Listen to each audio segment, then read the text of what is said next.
Here. Good evening. We already have 37 comments. Wow. Welcome to the Dylan Talks Tone Q&A thing that we do every Tuesday. Thursday. Wow. Thursday. You don't even do anything on Tuesday. Why'd you say Tuesday? We do. We do a podcast on Tuesday. Oh, my bad. Yeah. Haha. Phone volume. There's how long the delay is. Yep. So welcome, and we do a Q&A thing about guitar stuff.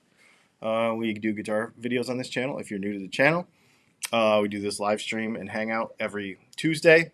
Let's just say from the very beginning. This is Thursday. Or Thursday. Yeah. From the very beginning that we're going to talk about guitar stuff till 9 o'clock, and then we are going to go really off topic, probably. Who knows what? I don't know. I don't have a... Oh, did I not save the one I made? I accidentally deleted it when I was making a podcast the other day. That doesn't sound like an accident. No, it was. So, because I go like this and then lose control of my finger and it just deletes. But you stuff. never delete your Patreon one. So it sounds real convenient. Oh, that's the other thing we need to do is thank all of our Patreon supporters because that is one of the main ways that, well, it is the main way that you reviews and we buy products and stuff for the channel that gets handled. So thank you to everybody. Some of you who asked questions on Patreon will be featured on the screen tonight. That's what we do every every Thursday. Jeez, what's up with that? And then also check out DylanTalksTone.com where you can go buy pickups because that's what we really do. We don't make a living with YouTube. We make a living with pickups. So please check that stuff out. Also, if you, I was thinking about a funny joke about YouTube Shorts because everybody's making fun of my shorts. So if you want to buy these YouTube Shorts, you can go to 511 Tactical, and there is a link in the description that I forgot to put down there, but I'll put it down there. Anyway. So there's not a link in the description. No, I guess we'll have to plan that a little bit better next week. So that's it. Oh, before we get going on the question stuff, this is a little off topic, but it's not because I wanted to thank, we could probably say his name, yeah?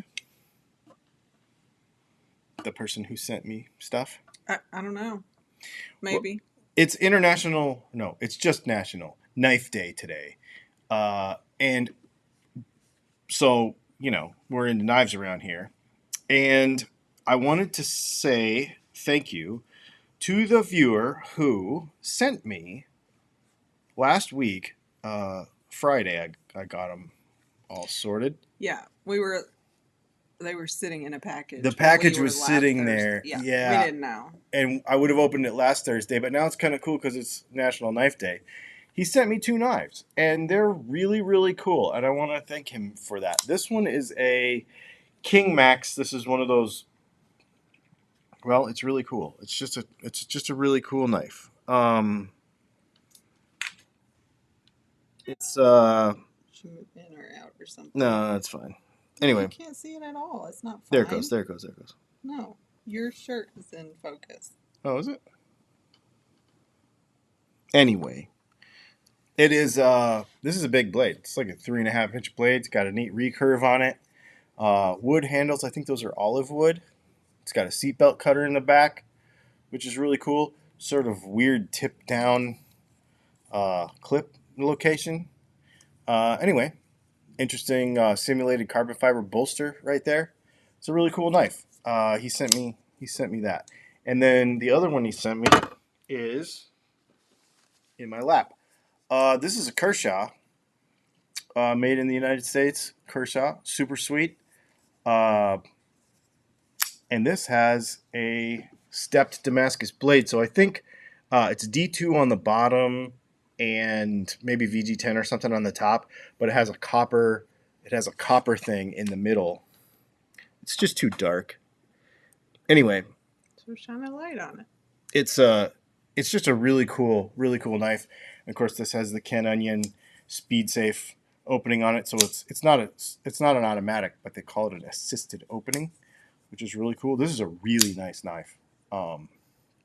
Anyway, so I just want to say thank you to the viewer who sent me that stuff, and I really appreciate it. That's really kind of you to do that, and yeah, it's really neat. So it's a little off topic, but since it was a viewer of this channel in this section who's usually here for these things, I just wanted to say that before we get started. So,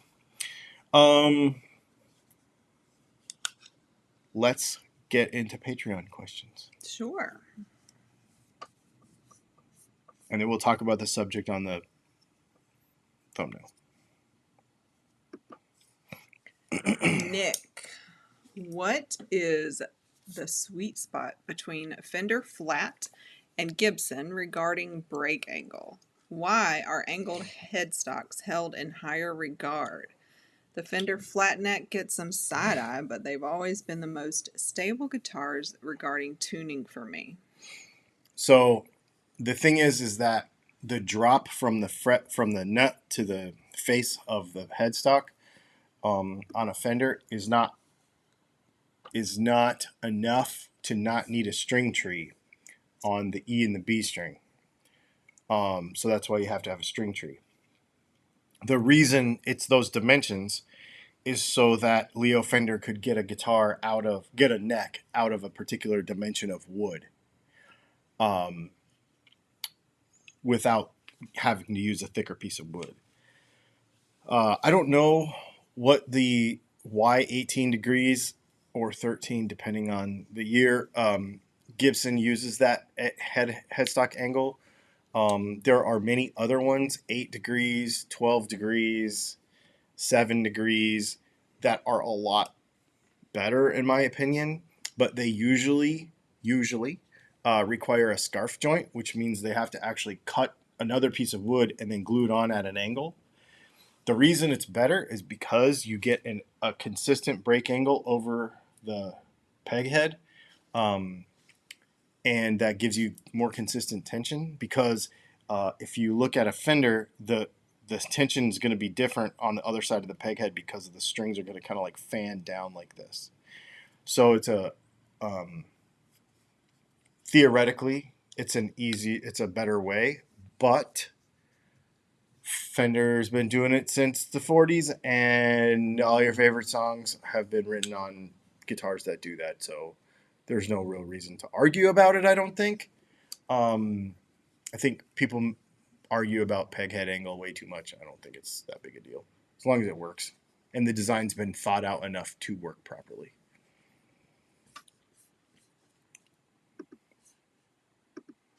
Rob, hello, Leslie and Dylan. In a recent interview with Rick Beato, Kirk Hammett stated what he felt makes the Peter Green Les Paul so special. Haha. He stated that in the middle position, it sounds like a Strat. Do you think the out-of-phase neck pickup really does this, or is there more to the sound? No, it doesn't sound like a Strat, but it does have a totally different, unique sound for sure. Yeah, I mean, out-of-phase humbuckers sound cool. They do sound cool. Yeah. Ivan. Hi, Dylan and Leslie. Just a thought. If you run out of ideas for the Tuesday Just Gonna Say It podcast, why not post in Patreon or the YouTube member section? Second question. Was that a question? Yeah, why not post? No, it does say why not post. That is a good idea. Patreon or the YouTube member section. I may do that. Second question. How many wines would you suggest as a start for a jazz bass pickup? Asking for a friend. 10,000. How many licks does it take? 10,042 single build. Oops, I gave it away. Nah, that's spec pretty much. That's like Fender spec. Robert. Not a question, but an answer to some who think you don't know what you're talking about on the $400 guitar. On the $400 guitar issue. This is a verified example. My wife purchased a new 1987 Fender Strat Deluxe Plus from a retailer. E serial number, locking tuners, roller nut, lace sensors, price $1,000. Mr. Google says that would be $2,584.03 today. Yep. I'm just saying. I love it. No, you're right. I mean, I think I think what happens with the whole money conversation about guitars is two things. I think one, they get focused on the amount of money they have or don't have right now, without thinking about the possibilities for the future. And then the other thing is, I think so then that limits them to, well, I have to figure out how to make, if it's $200, $400, $800, $1,000, whatever it is. If I only have this much money to spend on a guitar, I cannot afford. I will never have, which we don't say those things around here. That's just not mentality that we use. So I think people just limit themselves, and then have to justify, okay, how can I think that this thing that's cheaper than what I really want be good enough? And then the other thing I think happens is we get frozen in time to when things were cheaper. One of the things we talked about today, or on the podcast on Tuesday, was that younger people don't care that a guitar costs $2,500 because that's all because it's normal for them. That's all they know. The people that have been subject to the years of inflation know the difference, right? I remember when I got a guitar for $400 in 1950, whatever. But they were there. Must be nice. Must. So yeah, I mean and it wasn't $400. When you think about inflation, it was 1,800 or whatever, or whatever that is. So I think people just get frozen in time with that. So it's just an interesting thing to talk about and think about. Yeah, cool. Thanks, Robert. That was the end. Okay, excellent. Thumbnail. This came up today, and I kind of want to get y'all's thoughts on it as we go. You don't have to. You can comment in the chat or in the comments if you're watching this later. Kramer, it's a Gibson product, because it's Kramer, but they just came out with basically a pickup that is supposedly going to sound like Eddie Van Halen. And I get the marketing angle of that. But I also think that it is like setting up for failure if you don't look at those kinds of purchases correctly. I bought a Slash Les Paul, and I cannot play Sweet Child of Mine and make it sound like him. You know what I mean? Oh wait, I can't do the no. It's the no. That's why it's the November. It's the wrong guitar. I got the November Rain guitar. That does the November. Can you play November Rain? I can't. That's dumb. See, I've been trying to play the wrong Guns N' Roses song. Mr. Brownstone. They need a Mr. Brownstone edition Les Paul.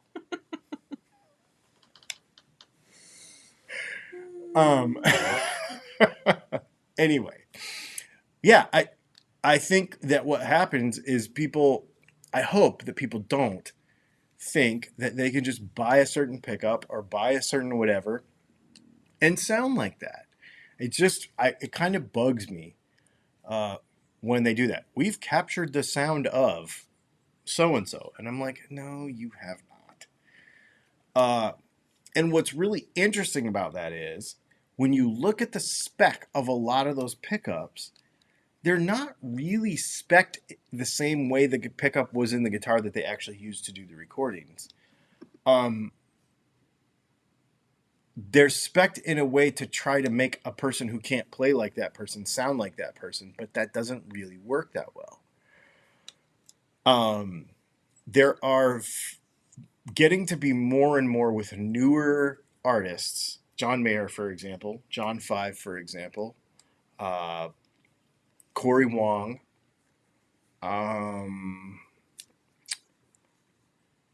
Tim. plays really fast nylon guitar. Hansen, Tim Henson. Yeah. These guys are all playing guitars that are exactly like what you buy. You know, like John Mayer, when he plays a Silver Sky, it's the exact same Silver Sky that you can buy. When John Five plays that white Telecaster, it's the exact same one that you can buy. These days, that happens a lot. Corey Wong, I actually think he actually plays guitars that are off the wall. I don't think he brings his own.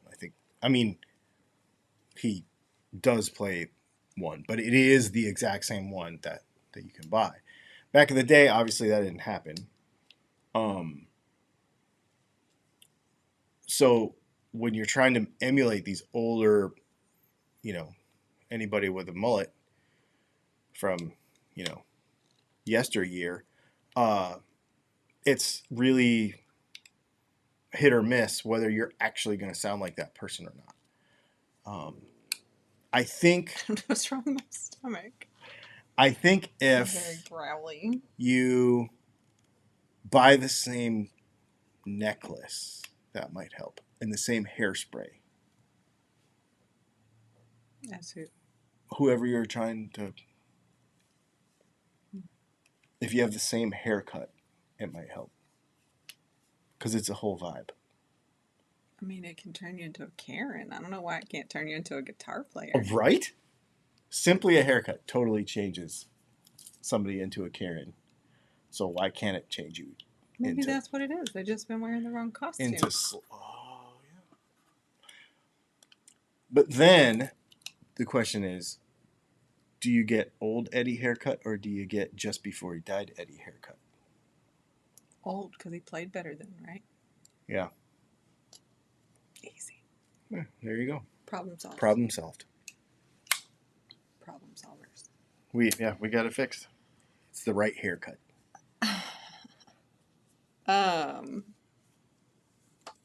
Doc asked. My tooth is feeling okay. He did not ask about you. Okay. It's actually the opposite. Did Dylan delete my question along with your stuff?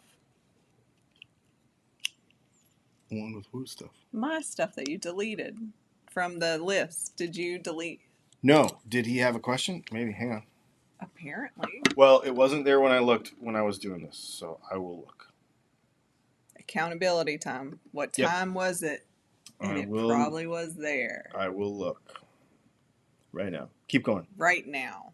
What do you mean keep going? You were the one talking. Yeah, I don't see one. YouTube? Oh. So I scroll and it looks like there's no questions. See, like there should be like this many comments or whatever. Yes. Yes, there's a gnat in here and it was in here Tuesday. Driving me nuts through the whole podcast. So I looked and I did not see any questions. Okay. I hit this and it's there, which is weird. So sorry, that was my fault because I didn't click through. Can we read it? I got it. Rude. Good evening, Leslie and Dylan. Happy National Knife Day. Do you think identically wound pickups made with only screw side bobbins or only slug side bobbins would have a discernible difference, sound, or measurements to one wound identically with the normal slug and screw combination? Or is it merely a matter of aesthetics? Cheers. Thanks, Doc. So that's a great question. If you, I'll tell you a way to test it. Just take a humbucker and flip it around. And if it'll sound different in the guitar because it puts them in a different... It does sound a little different. A little bit. And depending on the pickup, it can sound different. I would definitely experiment with it. That being said, the original design for the Seth Lover humbucker was all slugs with no screws. We've talked about this before on the channel. So you could do it. We used to make all of our 8-balls with all screws way back in the beginning. And I'm thinking about actually doing a short run of those again. Yeah, somebody asked about it recently, didn't they? Uh-huh. So yeah, I'm thinking about doing that again later this fall because we're coming up on 10 years this year, and so we're gonna do some stuff. Cool. Yeah, but yeah, try it. I would definitely try it. If you have questions, put them in the chat over there. I've grabbed a few. If you want us to drop what we're doing and answer your question right away, use a super chat and we will answer your question right away. Or as soon as Leslie sees it, which is usually right away. So, Slacker Deluxe. I'm going to ask this question anyway. We talked about it before. Dylan, today is National Knife Day. Yep. Did you buy anything new? No. The day is not over. Not knife related. I just restocked. Work? Restocked? Oh. Cool. Nope, nothing new. We did, I know somebody, I know it was Rob F. Mm-hmm. We did release a video today for National Knife Day. Yep, it's on our other channel. Mm-hmm. Oh, super chat. I see the green thing, so it's cool. It's definitely blue.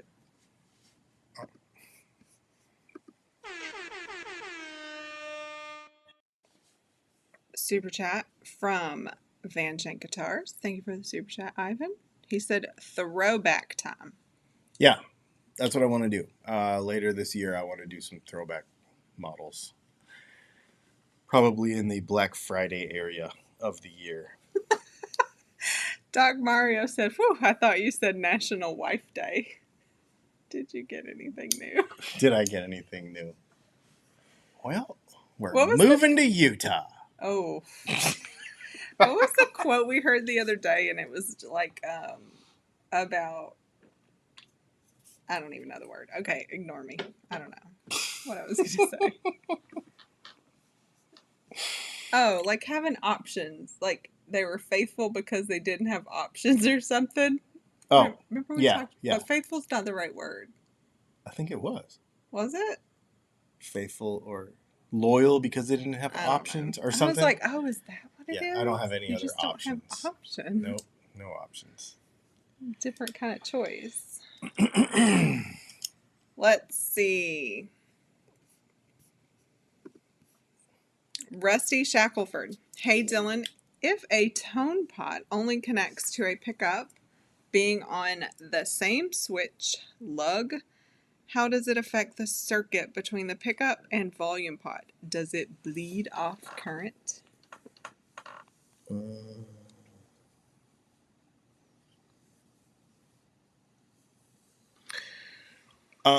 If the pickup, if the pot is in the signal chain, it will. So yes, if it is a tone pot or if it is a volume pot, it will, based on whatever resistance that pot is. Yes. Casey Lee. I love the way they mark their questions, so it's super easy to see. Casey Lee, what's the best replacement bridge for a Squire strap? A Wilkinson short block or a Fender bridge? Those Wilkinsons are good. Clusen makes a good one. Callahan makes a really good one. But they're real expensive. But if you're trying to just kind of upgrade the Squire, the Wilkinson is a good one. It's good. I've used it before. Yeah. Paul McNary just said August Zoom call. Yeah, Monday. I think it is coming up Monday, right? Should be Monday. Do you have it scheduled? No, it's not scheduled yet, but we will have a Zoom hangout on Monday night at 8 p.m. Eastern time. For our Patreon and YouTube members that are of that level to hang out with us. And the idea is you just we just hang out. It's not a Q&A. Usually if you have a question or a problem or something you want to bring to the table and be like, hey, I'm having a problem with a guitar. We're kind of more in person because we're doing it on Zoom. And we can troubleshoot each other's stuff. We can just hang out. We can do whatever. But it's always fun. There's usually 5 or 6 of us there, even more sometimes, and it's super chill and really cool. And I encourage everybody who has not been able to do it to do it. Thanks for asking, Even if Paul you only want to McNary. sign up at that level for 1 month because you want to just come once and then just knock back down to $5 or whatever, you could do that too. I don't care. We've had people do that. It's no big deal.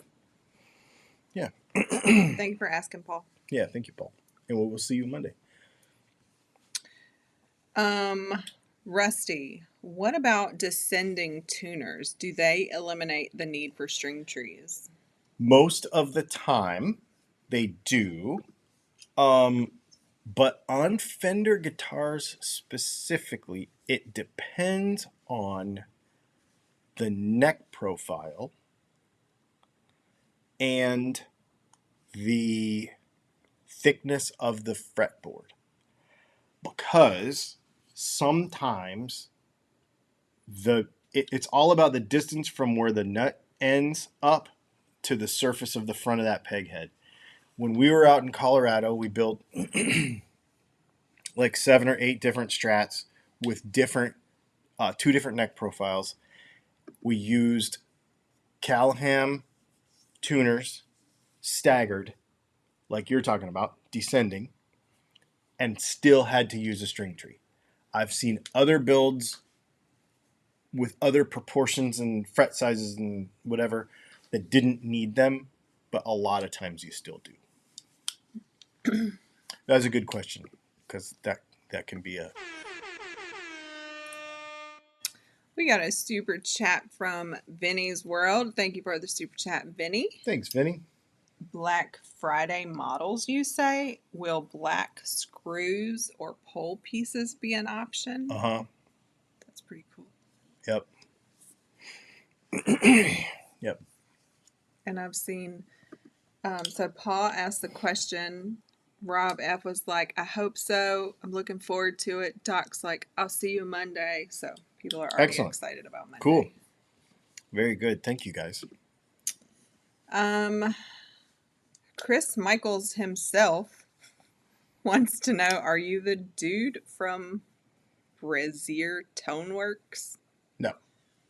I don't even know what that is. Do you know what that is? Nope. Not the guy, not the dude. He said dude.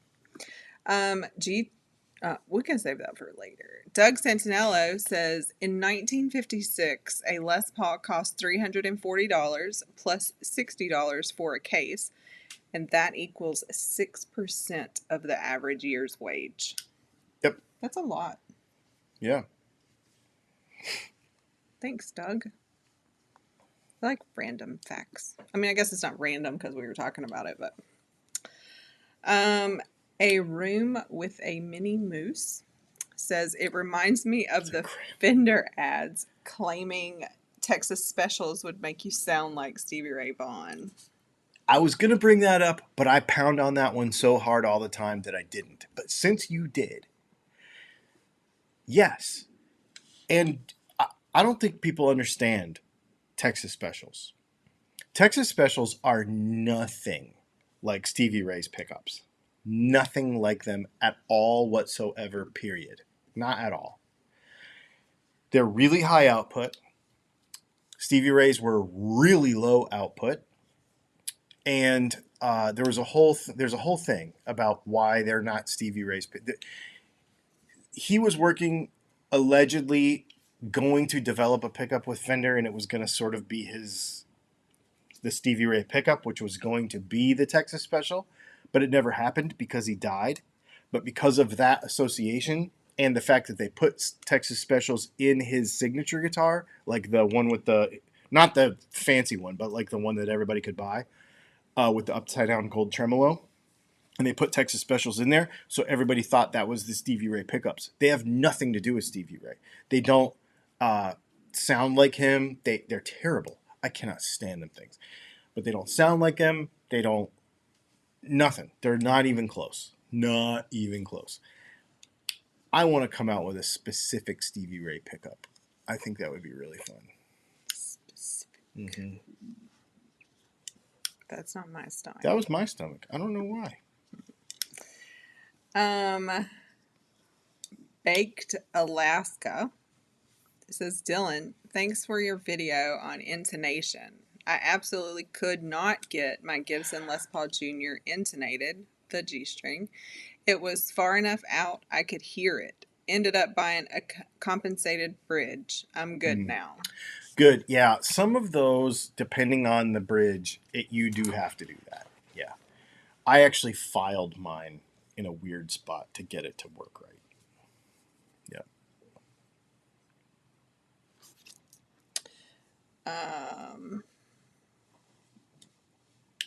Joshua Koyukuk.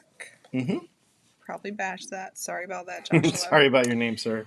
What? I'm not sorry about his name. I'm sorry I said it wrong. Well, that's What's something that you've always wanted to make but haven't yet?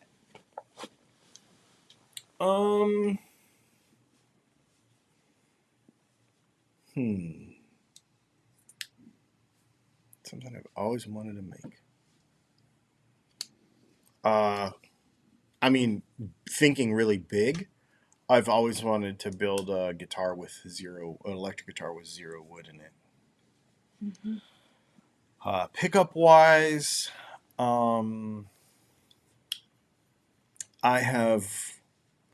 there's a couple of models that I want to play with, but I don't even know that I want to say them out loud.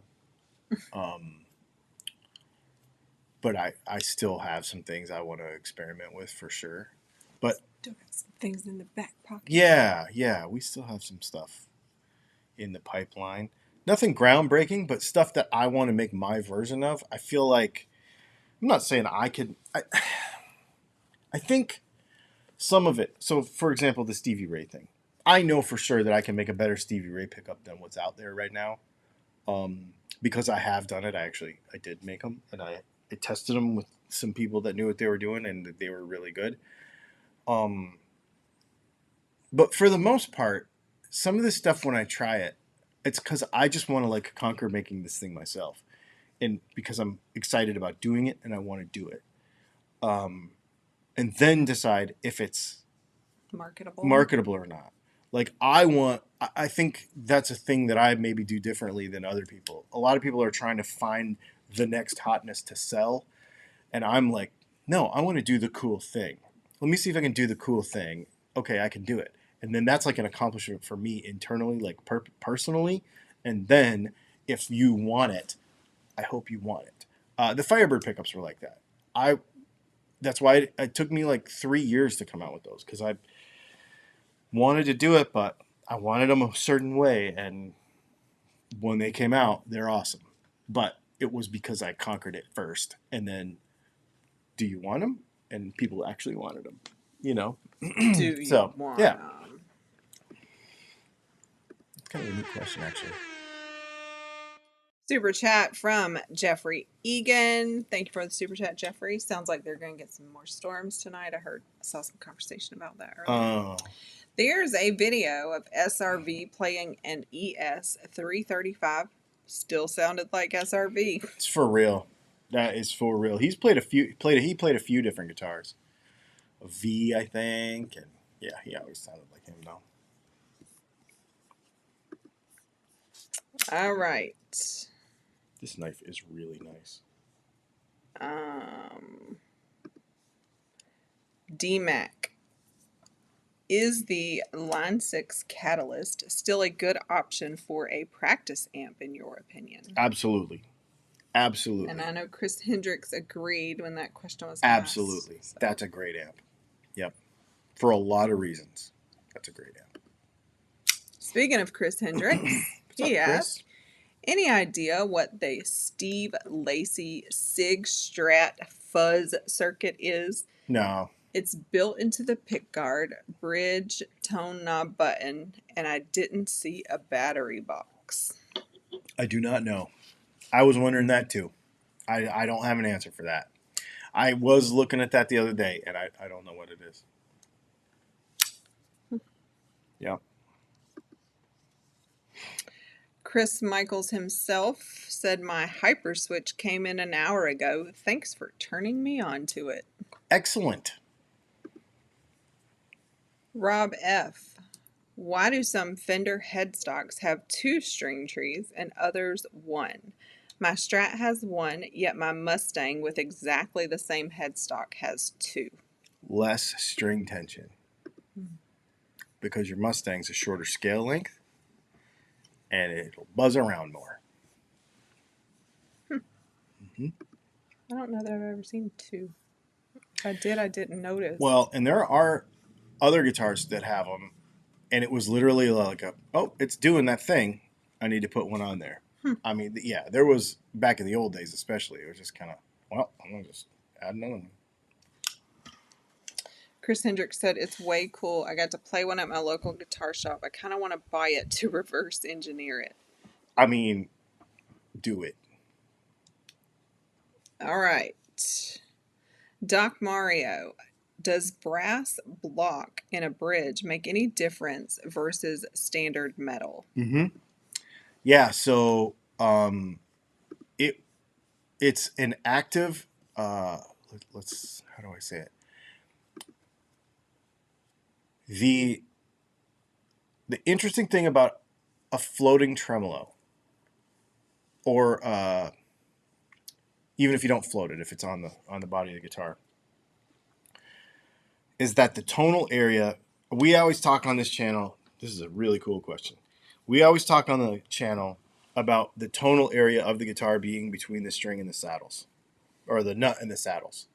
After that, the percentage of importance outside of the nut and the saddles is really, make the guitar out of whatever you want, paint it whatever color you want, and it's going to be very minimal, the percentage that you need to worry about what happens outside of the nut and the saddles. But something I always forget to talk about is, on a tremolo guitar, the tonal area actually extends through the bridge, through the springs, to the mounting point of those springs. It actually goes around and down because the whole thing vibrates with the springs. So the strings. So when you pluck the string, the springs in the back vibrate. In fact, when I was working with John Cruz, one of the things he was talking to me about, I was like, why do you put the back cover plate on your guitar? And he's like, it changes the tone. And I'm like, that's BS, dude. I was like, that's a wives' tale. And he's like, no, really. He's like, when you're playing the guitar and your shirt is in there, you can mute the springs, and that will in turn backwards mess with the strings. And I'm like, oh, yeah, you're kind of right. I still don't put them on. I think they're ugly. But I also don't have a belly that pokes all the way into my guitar. So, John kind of does. So, brass block is part of the mass of that bridge that moves around, especially if you're floating it, especially if it's a Floyd, because that whole thing is moving with the strings. So you change the mass of that, you'll change not only the tone just a little bit, sustain-wise and stuff, but you will also change the complete feel of the tremolo. Will be completely different too. Yeah, that's pretty cool. A room with a mini moose. How do you know when you need a string tree, and how do you know where to place it? So, when it makes a sitar noise and it rattles on your nut, if your nut is basically, if your nut is cut to the proper height, more or less, it doesn't have to be right exactly perfect, and you pluck the string and it makes that weird sitar buzzy noise, then you need one. Actually, I have How do you know where to put it? Typically put them between the straight down. Where is it on my telly? Okay, so on a telly, it'll be like straight down from the A string tuning post, and on a Strat, between the A and the D tuning posts on the B and the E strings. Yeah, that's what I would say. Honestly, you just want that good brake angle over the thing, and you screw it down until it's tight, and then you just make sure it's straight. there's no real figuring it. Hawkman Hawks, I've been in a new, is that the right, new metal mood lately. Nice. Work is making me want to give the world the finger, LOL. Which of your bridge humbuckers would you suggest to go with the sustainer in the neck? 8-ball. There we go. Destroyer. That's a good one. Do I need to ground the wire from the tone pot to the claw in the back? It doesn't sound bad now without being grounded? I don't know. So, your tone pot needs to be grounded to work. But if your tone pot's working, then that means it's grounded. So no, you don't need to run a separate one as long as it is grounded. All components except for the switch. So your pickups and your pots need to be grounded. But that really only needs to happen one time. You don't need to do it multiple times. I ground everything on the back of the volume pot. Yeah.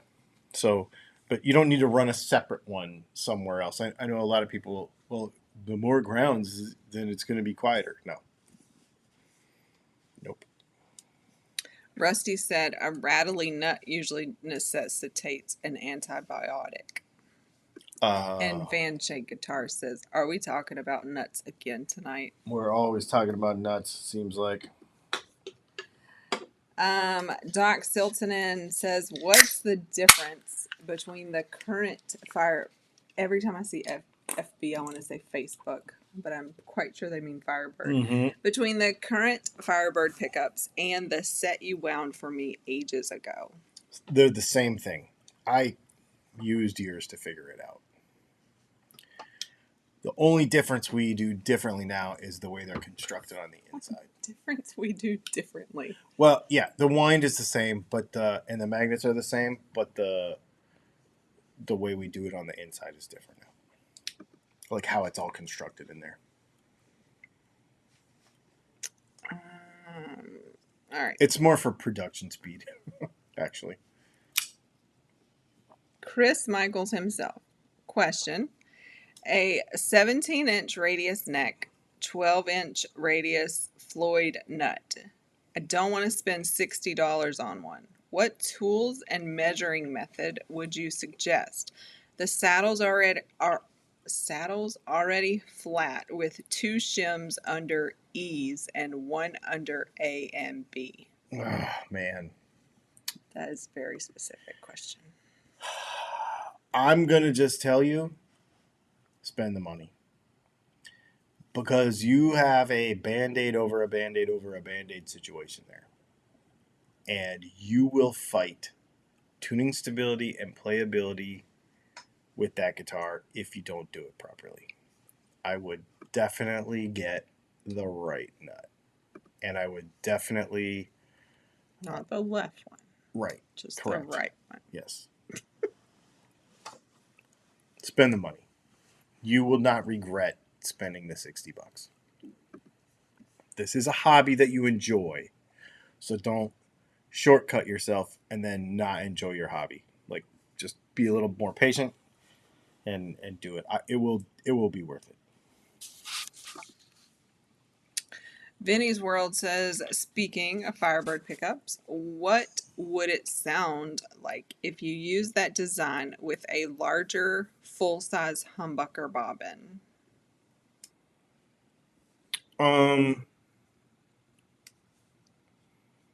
Like a humbucker?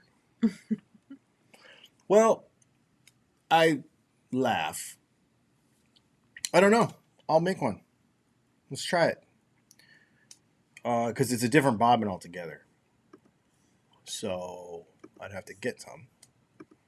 And maybe we'll try it. I never really cared about blades that much, but it seems like people really want them, so we'll give them a shot. Chris Hendricks says, Odessa makes a full-size humbucker with no screws. They sound sick. A little warmer to my ear than traditional pickups. Mm-hmm. Yeah, he just puts a cover over the whole thing. Vox Guitars Rock says, shout out, I just gotta say this. I love how when Dylan is asked a question he doesn't know the answer to, he just says he doesn't know, instead of trying to snow you with BS like so many other people. I really appreciate that you noticed that. Because, yeah, I really appreciate you. Yeah.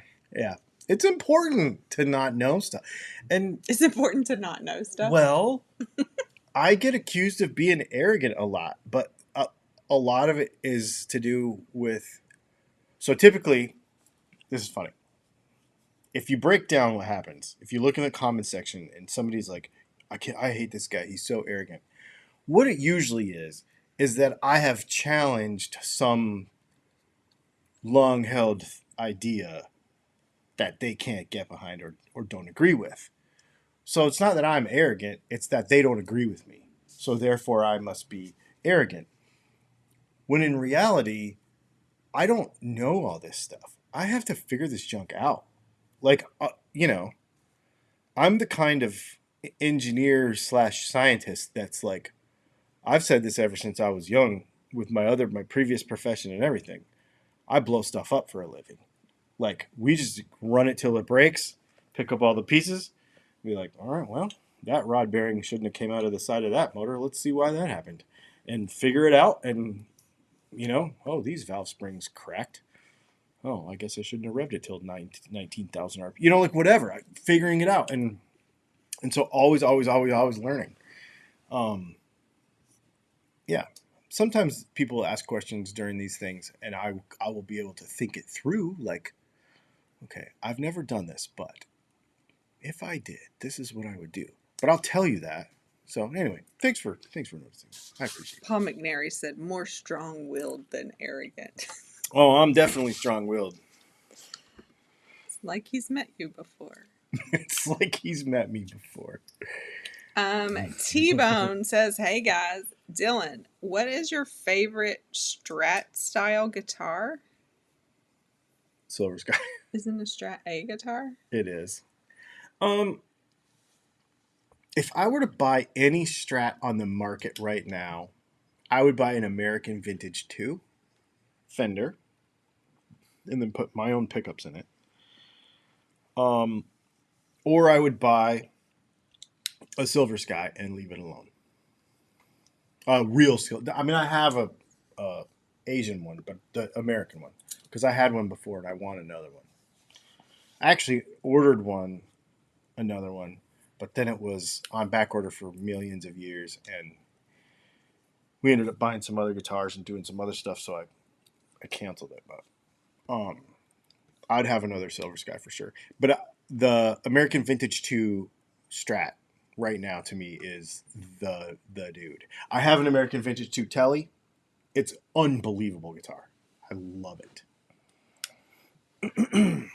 I mean, we're going to have to get closer to having lunch or something with Timothy Potter, because he just said, I blew up stuff for a living for 12 years. Field artillery, baby. What? And now he's a vet. So, like, what is that career path? Because he's a vet and a vet. Oh, he was in the military. I'm guessing. That might make more sense. Yeah. He was a vet. Vet squared. You should use that. He's vet squared. Vet squared. That's funny. Anyway. That's what his sign on the outside of his practice should be. Just a vet, like VET with the little 2 up there. Like Doc Silton said, there's nothing wrong with saying, I don't know. I learned this from a mentor early on in my career, and it serves me well every day. Never try to BS your way through a question. Yeah. And Chris Michaels himself says, it's fine to be arrogant about the stuff you know. All the years of experience entitle you to it. Yeah, I mean, I get that, but I also always want to be learning. Like, I know a thing. The thing is, like, even the thing that I'm very confident in knowing, like, I make the best P90s in the world. I do. But if something were to come along and make me go, oh, if I did this, they would be even better. I learned that thing. I would implement that thing to make them better. I would not already say, I already make the best ones in the world. You don't have to tell me anymore. And to me, that's arrogant. To me, that would be like, I already make the best P90s in the world. So if you make a suggestion, I'm not paying attention because I already make. That's arrogance to me. But I would actually go, oh, that would actually make it better. Let's do that. Like constantly learning. I think that's the difference. I try to anyway. I try. All right, 10 minutes, 9 things pulled. Let's do it. IBJI, I don't know. Why are brass saddles on a Telia thing, but not for Strat or Les Paul? It's because totally vintage, bro. It's because they were a thing for a while, for a certain time period. I don't care about them. I have steel saddles on my 64. American vintage too, but it's modeled after a 64. I'm leaving them on there. I don't care. It sounds great. If you like the way your guitar sounds, just leave it. Just play it.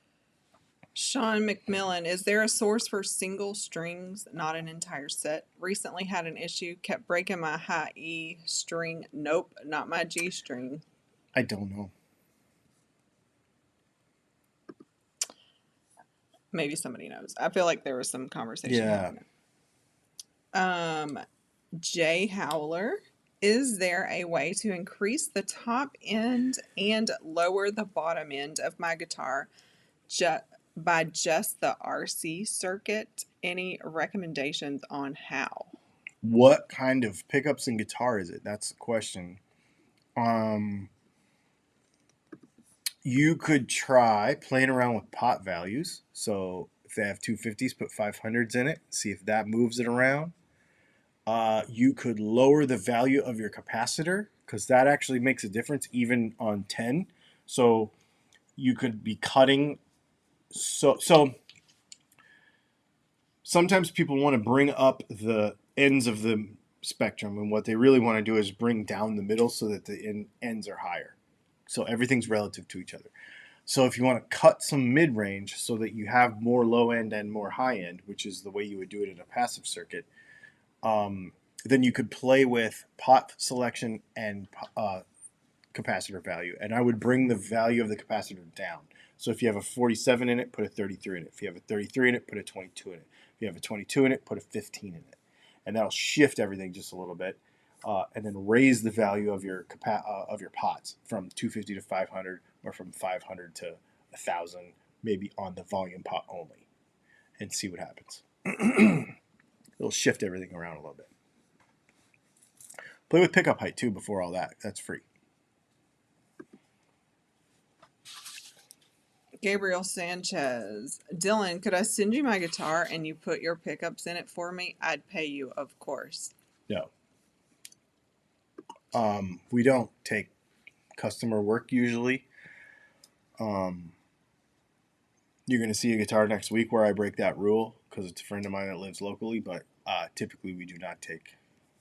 And I'm making a video with it. Everybody's saying String Joy sells singles. I thought they did, actually. If you use the Sweetwater link, that helps out the channel, by the way.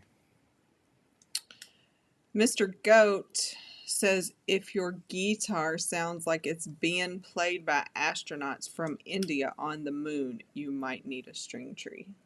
Maybe. SF, Dylan, have you ever made a 3-bobbin humbucker or 2 full-sized single coils together as a humbucker? Everybody asks me that. Are you listening? I don't know. I have not. I guess I need to order some weird crap and make some weird crap and make some videos about it. And nobody will buy it. And nobody will buy it. It's exactly why I don't do it. Well, maybe you could just make the video. That's what I was thinking. I was thinking I'll make a 3-bobbin humbucker and we'll stick it in the Somnium and we'll do a video about it and everybody's gonna be like, oh, that's kind of weird, and no one will buy it. That's okay. But then you can say, yes, I did it. Yes, I did it. And then I can refer you to another video that I already made and get more watch time. Shane Walton says, I tap keys and push pencils for a living. I also do nasty work on a calculator. Sorry, it made me laugh. I had to read it. That's awesome. Maybe he like does calculations for a wastewater treatment plant or something. Nasty. Yeah. I don't think so. Shane's in Japan. Oh, Shane. Oh, Shane. That's Shane. Yeah. No. Stu Crombie. Yeah, he changed his name. He said he wasn't doing much philosophy anymore, so he changed his name. What did he change it to? Shane Walton. Oh, okay. Stu Crombie says, a mid-scooped PAF low wind seems to sound like a Les Paul sound to me. That's a question. That is what they are. Jay Howler, Dylan, did you know center punches, neck and bridge in split coil and then played in series is a badass tone? Yeah. It's like I have a secret third center punch in my guitar. Yep. That's a cool thing to do. That is a cool thing to do. I have a friend in Florida who wired his guitar that way and told me the same thing just like that. He's like, oh man, I found this new flavor and it's really awesome. Yep. I don't know what this is about, so I'll just read it. Stu Crombie says, your P90 was based off a late 50s model. We all think that's the sound ourselves. That's why the what's it matter does matter. It's true. No, you're right. It's true. I think I'm caught up. Oh, Eric Johnson. Oh, wait. Dude, I love your guitar playing. But 9 volts? Stupid argument. Eric Johnson. I know it's ridiculous, but Dylan, what has your experience with silver pickup wire been? None, because it's too expensive and it's too brittle and it's really hard to scale. And I was going to buy a set, and Chris Hendricks, who's in the comments, told me it's not worth it because it's really expensive. And he said... Yeah, he's right next. The Duncan Zephyr pickups aren't worth it. Yeah, he said he had a customer, because he does repair stuff, have Duncan Zephyrs, and he took them out and he put my DAFs in there instead, and the guy's really happy. So... Oh, I forgot that's what that was. Or I guess I knew that's what it was, but I didn't realize they were the silver ones. Yep. How about that? Yeah.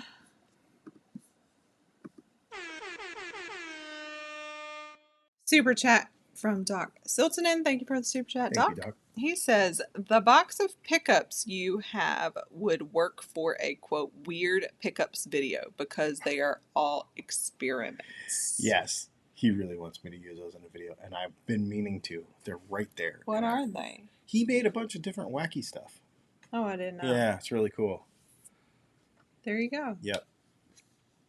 So the real reason I have not done it is because we have been so busy this summer that most of the videos that I shoot have to be shot in 3 or 4 hours. So some of these, I have not been able to dedicate like whole days to videos or 2 days to a video. I used to be able to do that, but we've been so busy this year that the videos are, I don't want to say simpler subjects, but they're simpler to shoot, for sure simpler to shoot, so that we can concentrate on making pickups. And I haven't been able to do like take a guitar apart 5 times, because what people don't see a lot of times, what you don't see on the produced side of the video while you're watching it in 14 minutes or however long the video is, that it takes me 7 hours to take a guitar apart 10 times to do it. Or sometimes in some of these videos, like these guitar setup videos where I put 3 different sets of strings on a guitar to shoot one video, like, so that kind of video, Doc, is like that, where it's like, yes, we can use the Somnium and it is easier, but P90s are the hardest guitar pickup to put in the Somnium. So it would take me like 15 minutes to switch the pickups out every time and then go through them all and then shoot it all and then set it up. And then those edits take a long time. So you would end up having 2 days in that video. And so those kinds of videos we've done less of this year because just busy. So I'm hoping we are. The good part about being really busy is I'm learning some better efficiencies, and things are evening out. So that's good. He says, don't apologize. Busy is good. Yeah. I know it takes time to shoot and edit. Yeah. No, I just wanted to share that anyway because I think a lot of people don't realize that that's kind of how it. I should do some of those.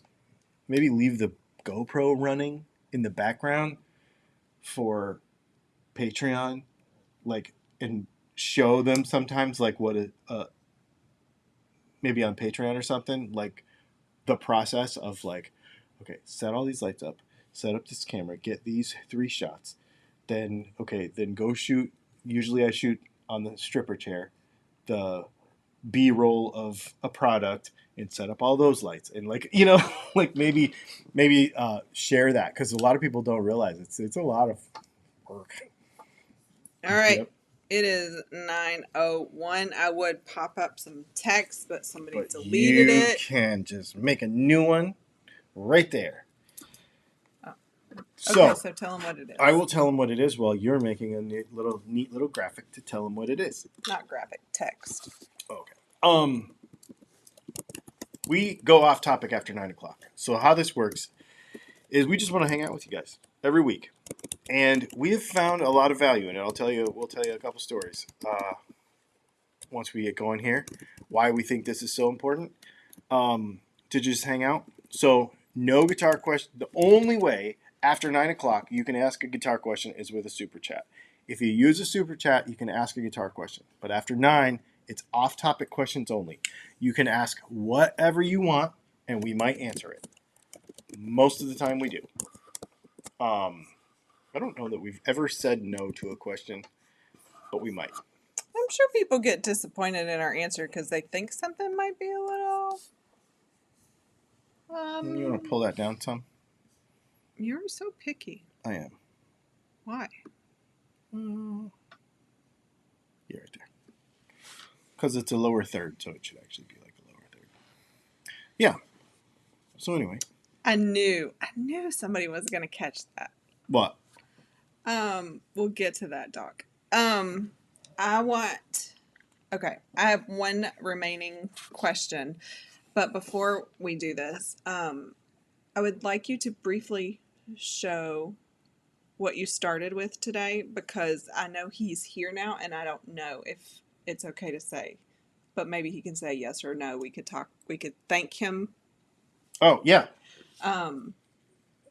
But we didn't say your name because we didn't know if that was okay. Yeah, I don't like to. But so for National Knife Day, this King Max. You got a present. Yeah, it's pretty neat. A viewer who is in the comments now. Yes. Actually sent me 2 knives. And I think this is olive wood. I'm pretty sure it's olive wood. And like a simulated carbon fiber bolster. It's really cool. Liner lock. Really cool knife. This one's cool, but this one's really cool. This is a Kershaw with two different metals in the blade. So the spine is one metal and the cutting edge is another metal. And it's got copper sandwiched in between there too, which is really, really cool. So anyway, thank you so much for sending that. I really appreciate it. It was really cool of you to do that. All right. G2 Burns wants to know, how many knives do you own? I don't know. We were just talking about that last night when we were shooting the video that you saw today on our other channel, on the Dylan and Leslie channel. Yeah. So if you haven't seen that video, we did it for National Knife Day, and it is each of our top 5 knives. Yeah. Her top which 5. Which are different. Mm-hmm. Because she has her own knife collection that's not mine. And we don't even keep them together. Like, she has her own little spot where she puts them, and I have my own really big spot where I put them. Actually, yours are kind of in a lot of spots. Well, see, but that whole ledge right there is all full. Yeah. And all the fixed blades are there. That thing's full. Yeah. And then the dresser in the bedroom is also full. And I have 2 on me right now that aren't even up there right now. And one in your hand And one in my hand and one on the amp. Yeah, they're everywhere. Yeah.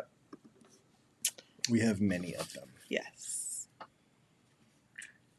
G2 Burns is the person who asked that question. He said, that's cool. Yeah, we have a lot. All right. So I knew somebody would catch it, and it was Doc. So Doc, lots of question marks. Stripper chair? When you said it, I was like, somebody's going to say something. We have a chair. The chair you see. The chair you see. That has like the textured gray. Yeah. So the guitar, when I take a picture of a guitar, like when I buy a new guitar or a new guitar comes in, it'll be in the living room on the gray chair with the cool like velour texture, like broken up velour texture. Like a marbled look. Yeah. And a lot of times the headstock will be sticking over the end table next to the oarboat photo with the 2 singing bowls. So that chair that the guitar goes on has clear acrylic legs. So we call it the stripper chair because it has stripper heels. Because the chair, it sits about that high. It's a wingback. Is the reason we bought it. It is the reason we bought it. We saw it from across the store. I'm like, that chair has stripper heels. We have to have that. So we bought it, and it's like it's not a wingback, but it's that kind of style of chair. So it's about this high off the ground, and the legs are clear acrylic. So we call it the stripper chair. That's really funny. Yeah. Let's see. Jeffrey Egan says, Dylan, if you test ride any Indian motorcycles, you've got to try the Sport Chief. Very fun bike. I will. Fox Guitars Rock said, anyone have any experience with the Royale Enfield motorcycles? So I have a friend who has a Royal Enfield. I think they're neat. Personally, I wouldn't own one because I would want something bigger and more substantial. That brand has always been kind of they're kind of too vintage for me. Or, vintage copy for me. But they're neat, though. Steve, the guy that plays in that band that Hillbilly, that, he dresses like, he has, like, hair, and he wears t-shirts that are too tight, and we shot a music video for him. What's that band? I don't even know. They play Gretches and Harmonies. They're from Aiken. He makes furniture. That guy. Yeah. Yeah. His t-shirts are always way too tight. I think is that his look, or is that what he dresses like all the time? Or no, he dresses like that all the time. Oh, really? Yeah, it's not like for his act. No, I mean, I think that's him. Yeah. Anyway, he has a Royal Enfield, and he loves it. I can't remember. His name is Steve. Yeah, his name's Steve. I can't remember. Anyway, yeah.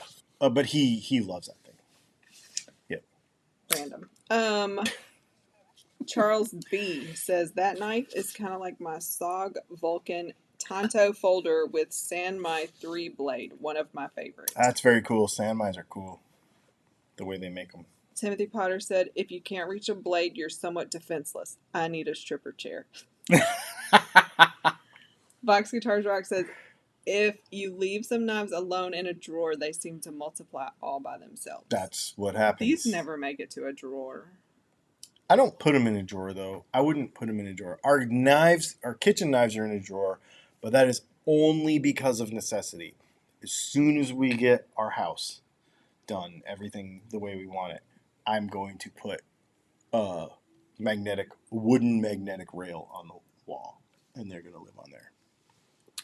Vinny's World says, Dylan and Leslie, are you both still doing the intermittent fasting thing? If you don't mind, do you mind sharing what your routine is? Do you guys also keep track of calorie intake? I'm temporarily off of Where mine. have you talked about that? I don't know. Oh, Maybe I've mentioned it because I wasn't drinking at night oh, okay. during. I wouldn't have I got whiskey over here and stuff, and I wouldn't use it. But you did last week But because I you were did in last pain. week because I was in pain, and maybe I even said, yeah, I'm off of that for now because, and I'm also sort of off of it because I have to take this antibiotic. I got 2 more days left on my antibiotic for this tooth thing, 3 times a day with food. 3 times a day with food, and so I'm trying to space it out through the day so it ends up making me eat later than I want to eat and eat earlier than I want to eat. My routine is try to go for 16 hours. Um, And not routine like he. Some people do set hours. right, It's all clean fast, but 16 hours can vary. If we have to right, go to dinner with somebody and we don't get home till 10, we just eat later the next day. yeah. So, Because that's what'll happen. I'll have a great plan to stop eating at 4 o'clock in the afternoon, and then go 16 hours, and then that puts me at 8 o'clock yes. the next morning. Math. Um, and then the kids will call and be like, "Hey, do you guys want to go to dinner?" So then you kind of have to be flexible. So I try not to let it disrupt to where it messes up our That's why I was life. surprised anybody even asked because we don't really talk about it Mm-mm. because we want it to be seamless, I guess. Yeah, I don't want it to ever disrupt, but I do it. Yeah. It makes, for me, I don't lose weight or anything. Yes, you do. You have. Well, I have. Yeah, I guess when I start, if I fall off of it, and then I get back on it, I'll lose 10 pounds in like 2 weeks. And then after that, I will lose inches. Um, I will lose inches. And so it'll take inches off my waist, which for me with a bad back, it's really important. So, yeah. So we don't really have a routine. No, but it's 16. Mm-mm. And if days go my way, then it does stop. I mean, I'm hungrier in the middle of the day, like lunch. So I could stop at 2 or 4 and then I'm Mm-hmm. not hungry again until later. So if I can push to 18 or 20, I will. Yeah, me too. But it's usually because most of it I was sleeping. Sometimes I will stop at 4 and go till noon the next day. Yeah. That'll be a long one, but it also depends on what we're doing because if. But no calorie counting, no. Mm-mm. But what's interesting about it is You eat better you quality. yes, so you don't want your well you'll if you try this you'll find, and I'm not encouraging anybody to do anything. What I've found personally, let me just say it this way, is what I found personally is if I'm going to stop eating at 4 o'clock, I don't want the last thing I ate to be an Oreo.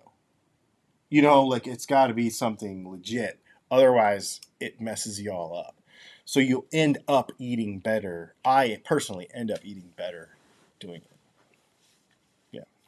And more strategically, like your meals. And I haven't got the hours I want to, but I'm still tracking Yeah, because I because kind I of threw should. the whole thing off. And I just crossed 50 days in a row. Did you really? It gave me a fancy badge. Did you? That's pretty cool. All right. Jay Howler, do you use a MacBook Air or Pro? Which would you recommend for video and music editing? It depends on how serious you are.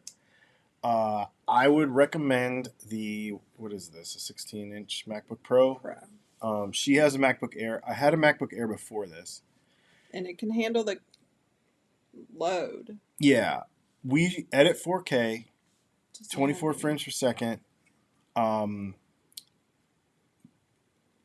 megabits per second off of the Sony R6 or the Canon R6. Where I don't like the MacBook Air is it doesn't have enough connections. Mm-hmm. There's only 2 USB-C connections on the computer. So to hook it up to like all my monitor and my USB or like my Scarlett 18i8 and all that stuff, there's not enough connections. So, and then one of them died, and so then I only had one, and it was bad. So I moved to the MacBook Pro. The reason I like this one is because I think it has 4 USB-Cs plus headphones, and it has a card reader. The card reader is the most used thing that I have on the whole computer because I dump my cameras straight into the computer. I don't use an adapter for it. It's a lot less dongle-y. And it's faster. So yeah, it just depends on what your use case is. Connectivity is the biggest thing, though. Doc Silton, any experience with Rapid River Knife Works from Rapid River, Michigan on US2? No, you know what's funny is I knew about that company when I lived there, and I wasn't really, because I used to live there, like 30 minutes from there, and I wasn't really into knives that much then, like I am now, and so no, I don't have any experience with them.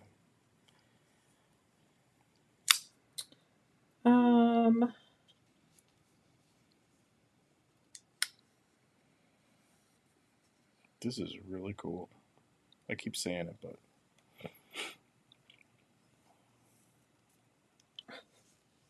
people are talking about fasting doesn't work for them. Fasting is Timothy Potter says, fasting is an amazing form of personal discipline, and I need more discipline. Where is my mom when I need her?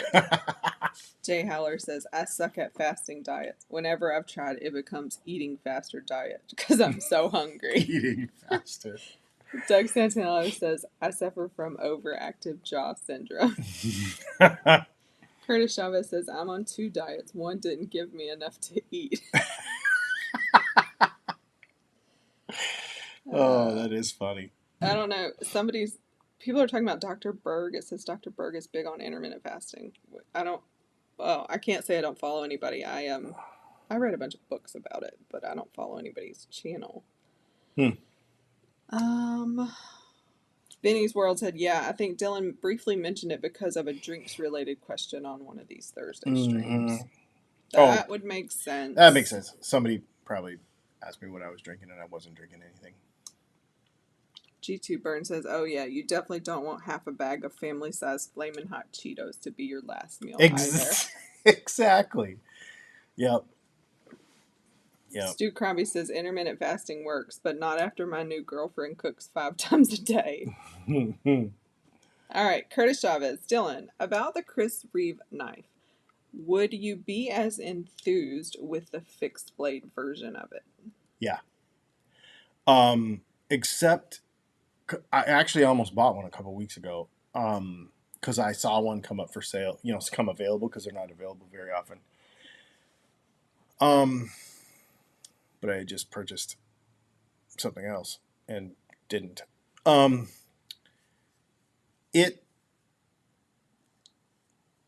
love carrying a fixed blade, but I would end up carrying it less because I carry a folder more. The materials and the workmanship of Chris Reeve stuff is so good that you just can't overlook it. I mean, it's just so good. I'm carrying a fixed blade right now, but it's really small. This is that Bradford Guardian 3.2 in Magna Cut. Didn't make the favorites. No, actually, it didn't. I don't carry it very often. But today.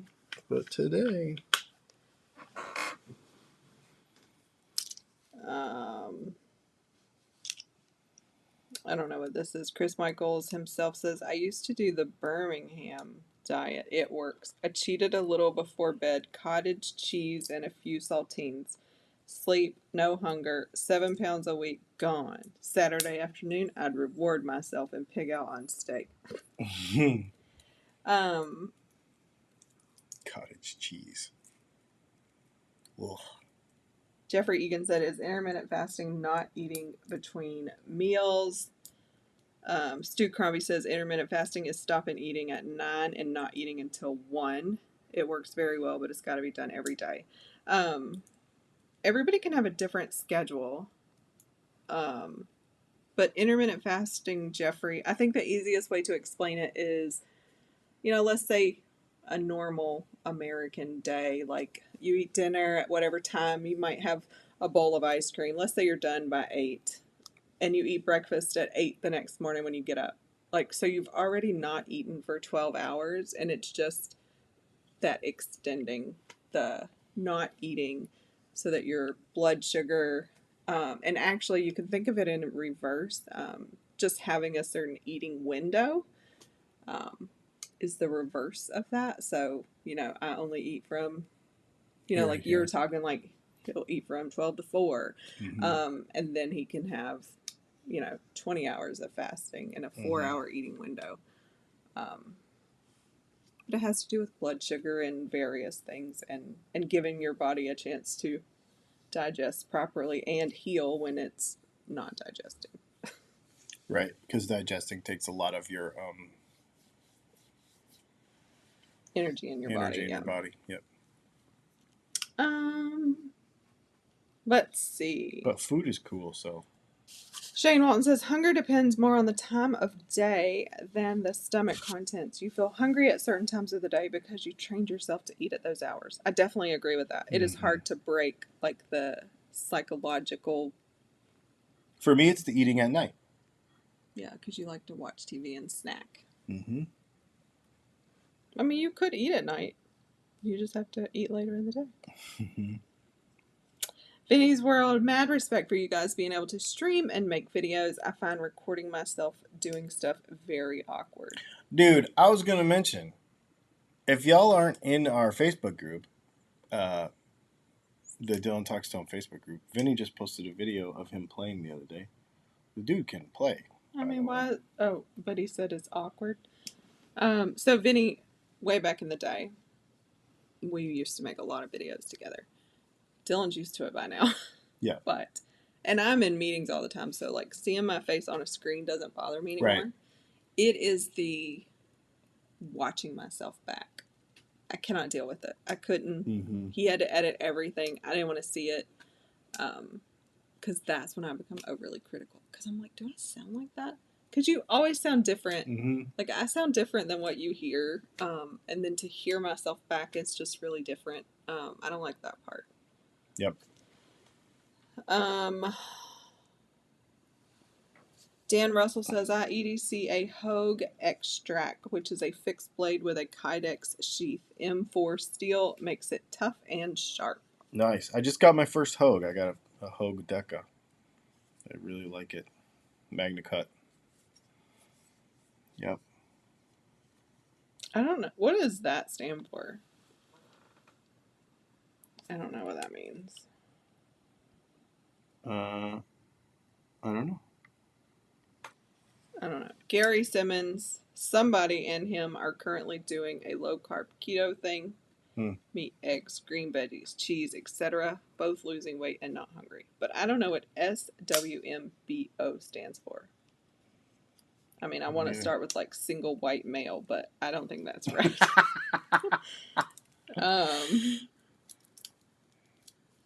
Jay Howler, football season's almost here. Any predictions on Super Bowl contenders?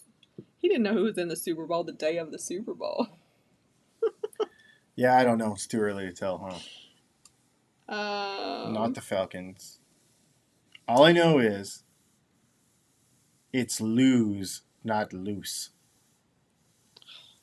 So, if you're a Cowboy fan, if you're a Falcons fan, if you're a Lions fan, and you post about the game you just watched, it's lose, not loose.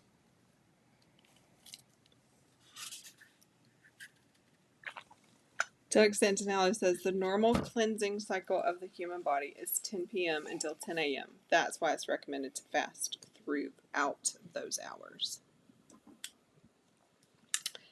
Curtis Chavez, do you ever just fidget with a guitar? If I put a guitar on my lap, I have a hard time listening to someone without playing simultaneously. I sometimes do. Because of what I do, it feels it's weird. I don't know. I'm not somebody who just sits with a guitar in my lap for no reason. If YouTube is on or if there's something music related on, I will have a guitar in my hand and do that. if we are at, I don't know, if there's some social gathering and I'm not feeling peoply, I will sit in the corner with a guitar in my hand and not really play, but kind of just plunk around. It's kind of my security blanket, sort of in that sense. But no, I don't usually just have one in my hand for no reason. Benny's World says, I'm actually on Zoom calls almost every day. That part of it's okay. It's so weird watching myself, especially during editing and seeing the dumb faces I make. Yeah, you got to get used to the dumb faces. Yeah, I don't ever edit myself. And yeah, Zoom calls are life. Zoom calls are life. Like, I just more and more and more. Yeah. And so what did Dylan do? He got me a clearer camera and a bunch of lights. So now I have to like make sure I look like I'm going to be on camera. Yeah. I don't really. She's got a sweet setup now. We talked about that today, and my boss was like, now I want that. It's awesome. Send him a link.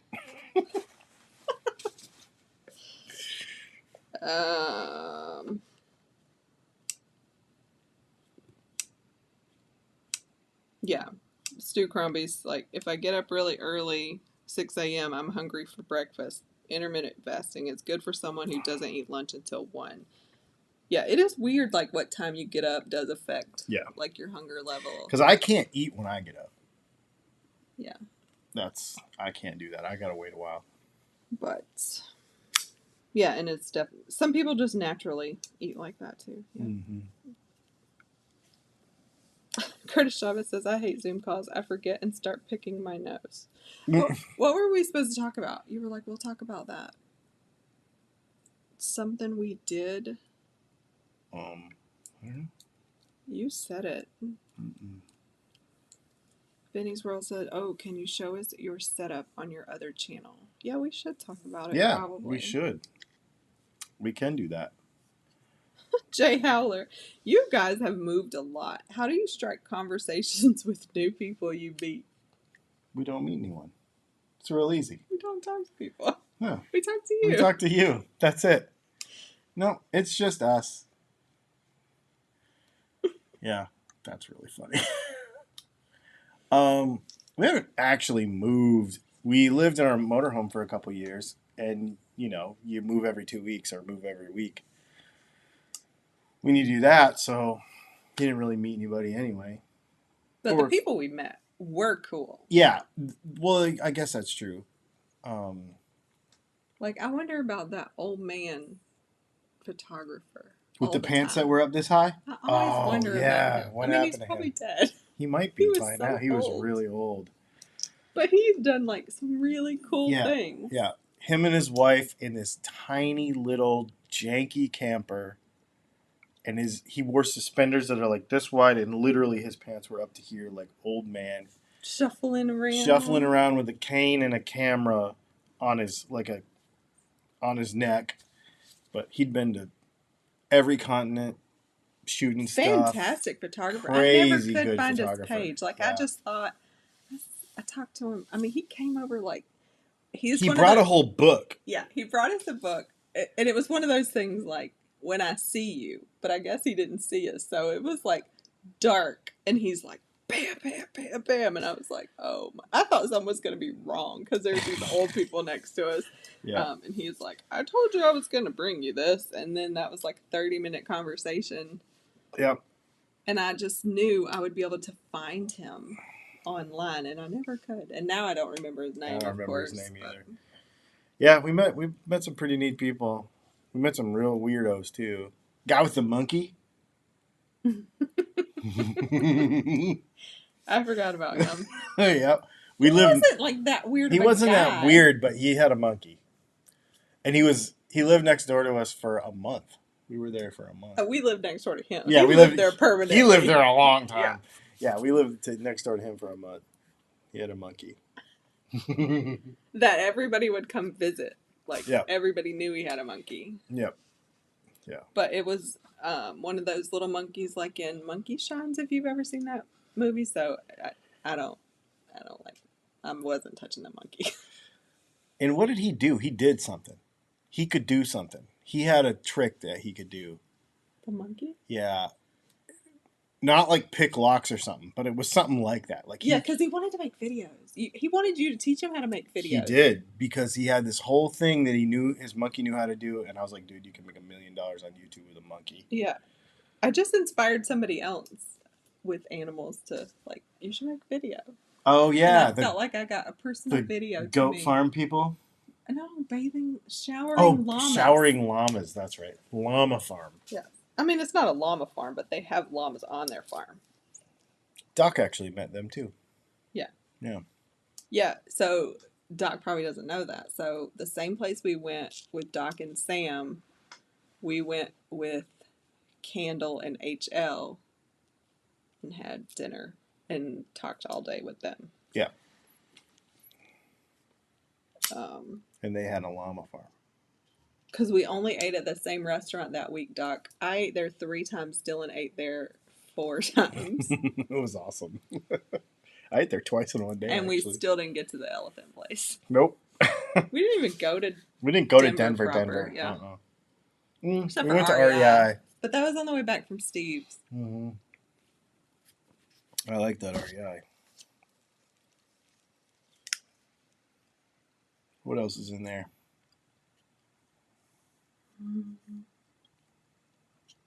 G2 Burn says, thanks for chatting. Gotta go eat food. Like, after all this fasting, I was like, I'm gonna go eat now. I got hungry sitting here thinking about this. Well, it's all right. If we're more or less caught up. It is 9:35. People are talking about fishing gear. I don't know anything about fishing gear. We don't fish. I don't fish. It's too boring. I have fished. But even when I would go fishing, I would rather read a book. Just sit on a boat and read a book. Yeah. Not really No. Doc said the Philly sandwich was unreal. It was pretty good. Meatball's better, though. In my opinion. I guess I had a sandwich when I went with him. The next 2 times I went back, Doc, they have like this southern style platter with like mashed potatoes and gravy and collard greens, and I ate that. Yep. Because we can't even get that here the way we eat. I'd have to make it, yeah. Yeah, you have to make it. Otherwise it has animals in it. Vox Guitars Rock said, what's your favorite comedy skit? Mine is the elephant story on the Carol Burnett show. Probably something from Saturday Night Live.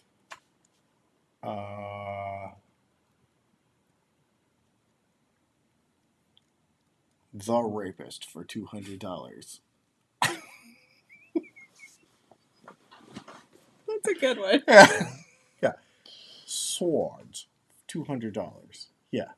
That's probably one of my favorites. Is that Alec Baldwin? Oh. No, who was No. that? You know what my favorite? Oh, it's a scene.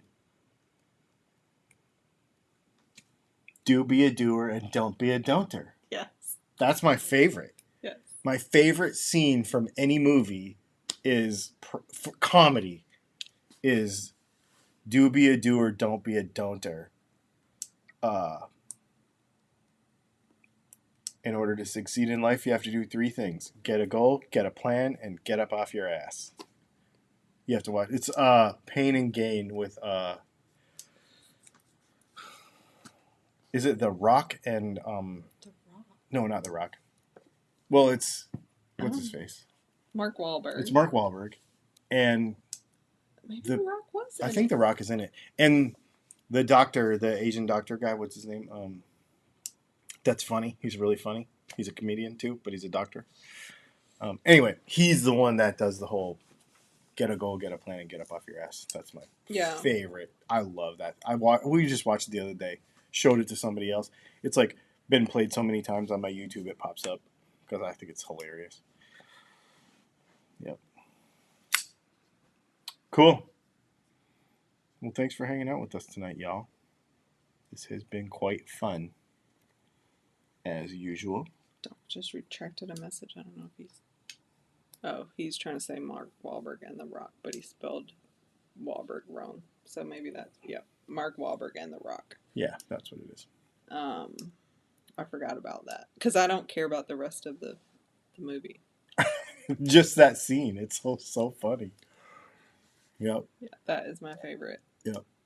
And that had to come out a really long time ago because I used it in some of my motivation things for when I had a team way back in the day. Yep. I told Leslie she needs to make a "Don't Be a Don'ter" t-shirt because I would wear it because all the people in Guitar Land who are like, you can't do that or whatever, like, and I'm just like, I just made him a new t-shirt design. And he hasn't done anything with it, so I don't know if he likes it or not. No, I do. I like it. I do. We're gonna do something with it this week. We got a new T-shirt coming out that I hope you like. She designed many. It. Oh yeah, there's probably three. There'll be 3 different ones. Let's just say that it goes with the whole throwback theme. So maybe next Thursday for Throwback Thursday, we will release that shirt. Or shirts. Shirts. We will do that. Because it's pretty cool. I really like it, actually. Yeah. Awesome. That's all I got. That's all they got. I think everybody's tired. Cool. I'm tired. I'm tired, too. Maybe I can't speak for them. I'm tired. Thanks, everybody. We will see you Monday.